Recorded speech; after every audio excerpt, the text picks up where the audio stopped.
When it comes to stop motion films, when it comes to Netflix originals, and when it comes to family movies, Wendell and Wild is in my top three. The only one that could even compete even a little bit is probably Kubo.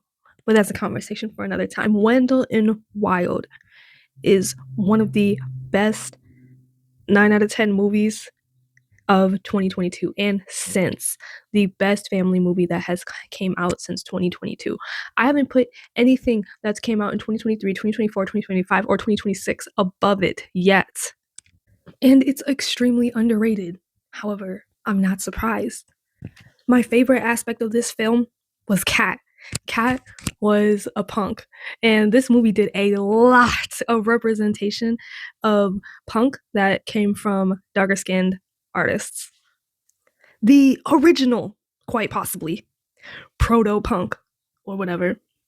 So the movie's soundtrack was a complete banger, 10 out of 10, featuring my personal favorites. They had X-Ray Specs, Death, Big Joni. They had a bunch of kind of obscure-ish artists that not a lot of the mainstream appreciates or even knows about, and they even had like little punk Easter eggs too.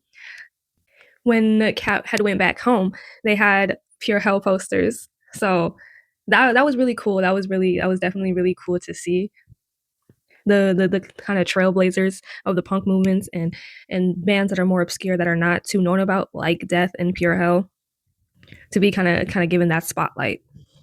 Now, my second favorite aspect of the movie, well, other than the story, there's a lot of aspects to appreciate in Wendell and Wild, but it's a very aesthetically pleasing movie. Like it's very visually interesting, and that just goes with all stop motion, in my opinion.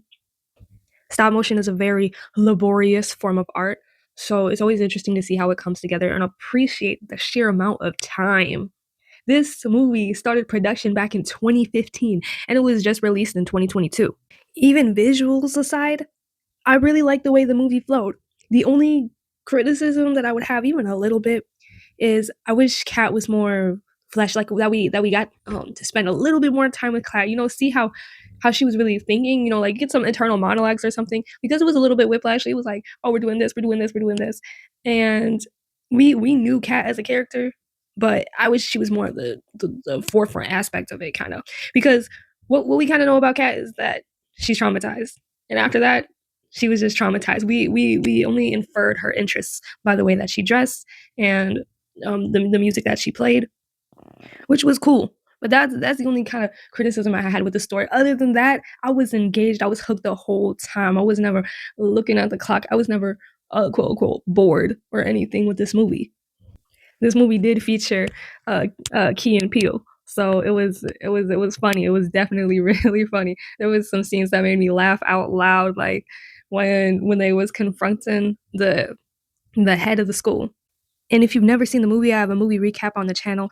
This is just my review without getting into the recap aspect of the movie. But when they was confronting the principal of the school that they had accidentally, no, they didn't accidentally raise, but they were testing out the cream and they raised Father Best's, the principal of the school, and they was like, now what's to stop us from putting the old janky ass back in the ground. That was one of my favorite parts of the movie, and it was very funny. But going into the whole Clax Corp storyline, we picked up on that. Clax Corp, KKK, yeah, we picked up on that, and the way that Siobhan broke out of the shelterness that she was living in, because a lot of parents and a lot of the children of these parents that are either well off, wealthy, rich, generally evil, are kind of in that bubble of propaganda, I would say, of thinking what's going on is cool. And in the way that this movie peeled back the layer on private prisons, and the way that it was a fun movie, but it also went into how like evil that industry is. Like they played it up, but that's pretty much what it is. Having a prison, a place that is so allegedly supposed to be for rehabilitation, to be for profit, is just insanely unethical, first of all. So it was cool how they really touched on that, and in the school to prison pipeline, how they put that whole thing in this movie. They did it a little bit differently because they had a specific program, but even with public schools, and especially in inner cities, is the prison or the school to prison pipeline. That's pretty much they explain that whole process in the movie, and I was just like, dang. That's another reason why this movie probably didn't get attention like that. They was actually teaching and exposing the real truths, and under it had your surface level entertainment, but it also had the lessons in real life, like not just oh be kind to others. They had the real life lessons, and then a really good arc about overcoming your past and your trauma and how it shouldn't define you in this stage of life that you are at right now.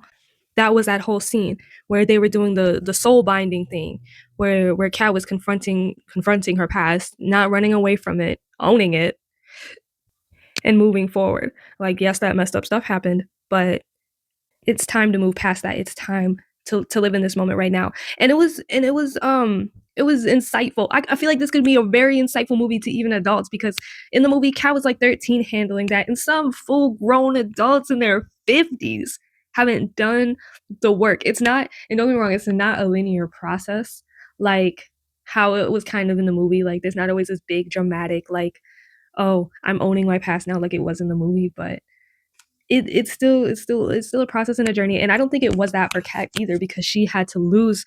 Spoiler alert! After spoiler alert, from here it was pretty spoiler free. Now we're getting into very some spoiler territory, but after she had to lose her parents again, that was very traumatizing for her. But she was also well equipped to deal with that. And when it comes to the movies like this, I'm always looking for the tropes and the very common Hollywood things. And I would say this movie did pretty good. It had the girl that was the main character.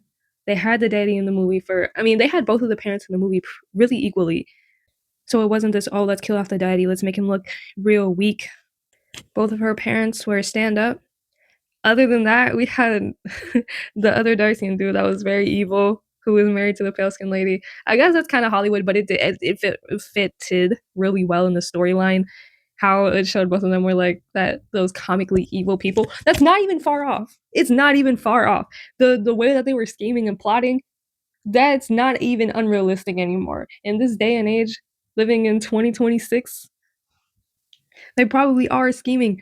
I don't put anything past the elites, the people in power, the greedy, the billionaires. I don't put anything past it. And I like the detail in the movie of how, even with all that money, even owning over half the town, they still didn't pay what they were supposed to pay to Bests or the brothers or anything, which is also a really realistic part of the movie.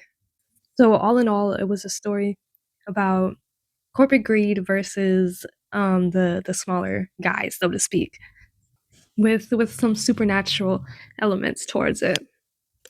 But yes, that's all I have to say on this spoiler-ish free review. Watch Wendell and Wild if you haven't. It is well worth your time.